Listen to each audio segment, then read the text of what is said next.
Hey everybody, Scoutcrafter here again. It's Monday and Mish Mosh Monday. We got a lot to talk about, and it's about 80 something degrees here today. Wow, what a jump. It's a little too quick for that, but like I said, we got a lot to talk about. I had to cut my own hair again, and this time it was a rough doing, but I had a pile of hair on the floor.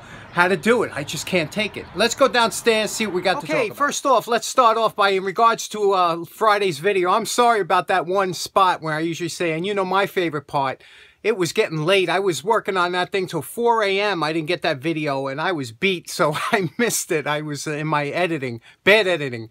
But Toby7, a follower of the show and a friend of the show, had mentioned he is the one that found a link to the hammer in today's for sale. It's Roebuck makes the hammer, and it's the same. It's W91, so they kept it. It's probably the same casting forging plates or whatever that they use, so you can still buy the hammer today. But one thing I want to point out really interesting is, let's take a look at some of the hammers and how they're seated. Now, believe it or not, hanging a hammer is something that it's a little more difficult than it looks, you know? A lot of times people will go out and say, well, you just put a new handle on.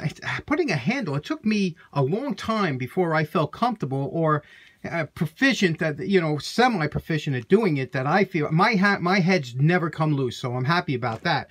But if you notice, there's a swell, okay? Now, do you remember how this hammer looked like before we started? Now, if you remember, the White House hammer had the swell about 1 inch lower than I thought it should be, and they always loosened up. Well, Roebuck corrected that, and this is the way I hang my hammers, and Roebuck is hanging it this way now, so I prefer this look.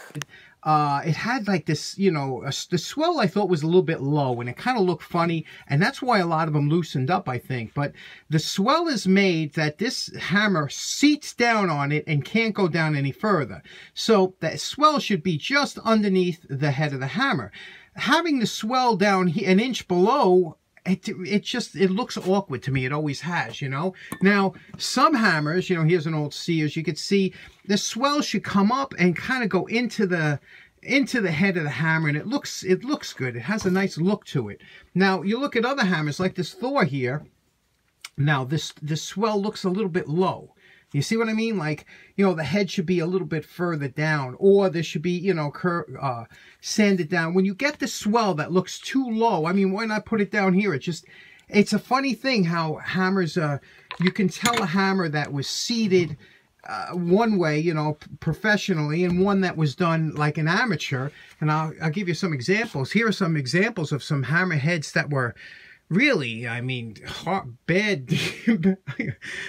Ball peen hammers tend to show a lot of bad hanging. You see a lot of bad hung ball peen hammers, but that's just something that was always like a pet peeve for me. I always liked a hammer that looks like it was really professionally hung, where you don't have.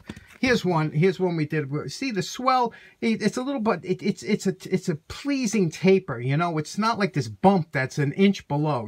So anyway, that's just my thoughts on hanging. Next up, one of the subscribers, Hanno Conring, had asked me. He says, "Do you ever do any work with a shovel?" And it's funny you should mention that, because I do have a fascination with shovels. I have a really nice collection, especially of military small shovels, things like that. Let me show you I guess it would be a modification I made. Check this out. Okay, about 15 or 20 years ago, when I was a scout leader, I started introducing the small shovel into our patrol activities, making different kind of fire holes and things like that. And I just wanted to bring back the small shovel into scouting. They used to carry it years ago. It was something, and the kids enjoyed it, and I had one on my pack, and they're lightweight and they're strong. But here's the funny thing. These come with plastic handles, okay? What happened was, I had this thing for not even 2 trips, and the plastic handle just got all bent up and warped, and it was horrible. So thankfully I think this is a true temper. Anyway, it's made in China, but I wrote to the company and I said, come on, you got to be kidding me. That I never seen a handle so they sent me a new shovel, which was great. I put it in the scout room, but I said, you know what, maybe I could fix this one. And what I did is I pulled off the handle of the other one. Remember, it was a plastic. You've seen the handles before on those shovels. They're plastic. They're kind of a D-ring. Pulled it off, And I just picked some scrap wood up around here. This is, I guess, Douglas fir. This looks like almost like an oak. Anyway, I just picked up some scrap wood from the pile, and I made this handle. Now, I know it looks a little goofy, right? But I'll tell you something. This handle worked fantastic. First of all, it was nice and big and hefty. And we put this through I mean, every scout was yanking on this thing, and it just worked perfect. So I just thought Hannah would get a kick out of it. This was a repair I made. And what started off as kind of a goof just to get something that I could... I carried this shovel for years on my back. I love this thing. Never had to worry about losing it because it wouldn't get stolen, you know. It's not like somebody could say this was their shovel, right? Anyway, thought you'd find that interesting. A little announcement to make. For the next month and a half, I think my videos are going to be a little bit shorter. I'm going to try and maintain the 3 a week, but they might be shorter because I got a ton of work to do. And this is the weather is good here in New York. We don't get, it's going to get hot real quick. So I want to get as much done. I got a lot of work to do upstate, and I'll try and bring you along, but the content might be a little varied for the next month and a half. So just bear with me. Once it gets hot again, we'll be down the basement doing some restorations and whatnot. I got some good stuff coming up, restoration-wise. A good friend of the show, Brian O'Hare. You've heard me talk about him before. He's a friend of mine, personal friend for about 30 years, and if not more, 40 years. And what happened was, Brian, remember we were talking about haircuts, and, when I did my first self-haircut, we were talking about all the cool things in barbershops that you miss out on. Remember, one of the things was... the disinfectant that they used to put the combs in. Well, look what Brian dropped off at the house. Right after that video last time, Brian put this on my porch. How cool is this? This is one of the original. You see it says Barbicide, and it's a germicide and disinfected. They would fill this up. Brian put some blue. I'm going to get some of that plastic, clear plastic blue material, and I'm going to line the inside of this here so I don't have to keep liquid in. But basically in a barber shop, they would put the combs, the regular barber combs would go in here. Those are the long ones. Those are about the 10-inch ones, not the small ones you put in your pocket. And then what you would do is you see here, this is in beautiful condition, right? And what happens is it would hold the combs, and what the barber was supposed to do is when you went in for a haircut, he would take out a comb, and but how many times did you actually see him change it out, But I think this is just fantastic, and really, I'm gonna really enjoy this. Put this, get that blue inside there, line it, and put it upstairs around the collectibles. How awesome is that? I told you, Brian can find anything, come across anything. Another thing is, if you remember when we used to get haircuts, we used to go in there, and I was kind of old-fashioned, guess brought up by my dad and grandfather. I clean cut, standard haircuts I used to like, and used to go in there and see those posters of haircuts you can get, and they were, I like most of them. But then in the 70s, I was a teenager. All of a sudden, the posters started changing, and all of a sudden, the haircuts started looking a little bit crazy, didn't they? And then in the 80s, with the punk and the spikes, and the 90s, I don't know what was going on. But I always found those posters interesting because some of them had some crazy looking, you would go in there. Can you imagine going in there and asking for a haircut that makes you look like some kind of some kind of psychotic person? Like, give me the Mad Max cut, Anyway, give me the Larry Fine. Larry Fine. How great was Larry, right? You old-timers know who I'm talking about. Okay, so let's see. We got something real quick from Brian's box, so let's go check out these pretty cool tools. Like I said, Brian sent about 75 pounds worth of tools we're going to be getting to, but these really caught my eye because I love, especially these old Scotch 33. That was the bomb. But let me clean this up. And we're going to polish it out, and, just like, especially the tins, to clean it up, and we'll talk about it. Okay, we're calling this done.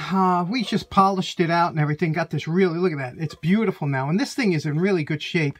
Now, the reason this means so much to me is because my dad, I can remember, he always had a Scotch 33 container in his toolbox. Ever since I was a kid, I would see this familiar packaging, and it came in a tin. Inside was the roll of tape. It's not here. Has some instructions on this side. this would come so that the tape wouldn't stick to the container. It's just a beautiful, right? And again, this was the old one, Scotch 33. Now, Scotch 33 has a big history to it. They still make the tape today, although they call it Super 33, because it's been through a lot of different changes. Now, Scotch was issued the patent for this tape in 1946. It went through a bunch of changes, you can see here. But the newest version of this Scotch tape looks something like this. Comes in a plastic container, and you can see it does have the paper so it doesn't stick to the outside. It is a terrific tape. The only one comparative to this is the Scotch 88, which is just, this is 7 mil. I think the 88 is 8.5 mil. It's a little bit thicker, but this is the one everybody goes with. I mean, electricians, everybody uses this. It's a fantastic tape. If you've ever used garbage, Chinese, knockoff tape, throw it away. That stuff will give you nothing but problem. Get the good stuff. It runs about $4 a roll, and yeah, it's 4 times more expensive than the Asian stuff. But I'm telling you, it's twice as good. It says here, made in the USA. Although Amazon on there, it says it's imported. I don't know if that's a misprint or whatever, but I went on their website. Scotch is down in Austin, Texas. A lot of their products are made. So, but if this is the one, if any electricians, I know we have a lot of electricians out there, chime in. Tell me what you think your favorite electrical tape is, because I know they make a 700, a 88. They make a whole different type, but I've been using this because I'm an amateur, and this stuff just always comes through me. I love this stuff. Okay, next up, we cleaned up this nice little set that Brian included. This is an Exolite, and it's their PS120 nut driver set, and you can see here it's got these little detents on the side. You push it in to lift off the plastic case on top, and that would expose the nut drivers here. And you can see the sizes. These are go all the way down to the small ones, and it has, this is called a torque amplifier. Torque amplifier, and how that works is you would take whatever you were going to use here, and you would slip it in, and when you get down to here, you just give it, there's a little detent there so it doesn't come out. It's very solid.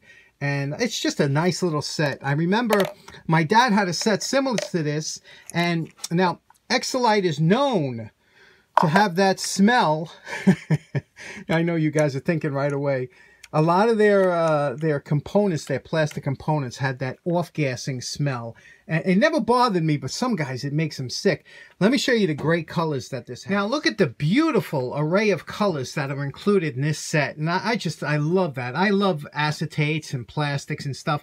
Although, there is one, only one is busted. This one here is broken. You can see here, it's a little broken, but I could probably fix that if I wrap it around and use epoxy. But, you can see here that, especially the ambers, they were known for their deep amber, plastic. A lot of their handles came in that color, and I just love it. Some of these are just really nice. I don't know if they're showing up on cameras as pretty as they are, but I always got a kick out of these colors and how they were color coordinated and the different colors that they used.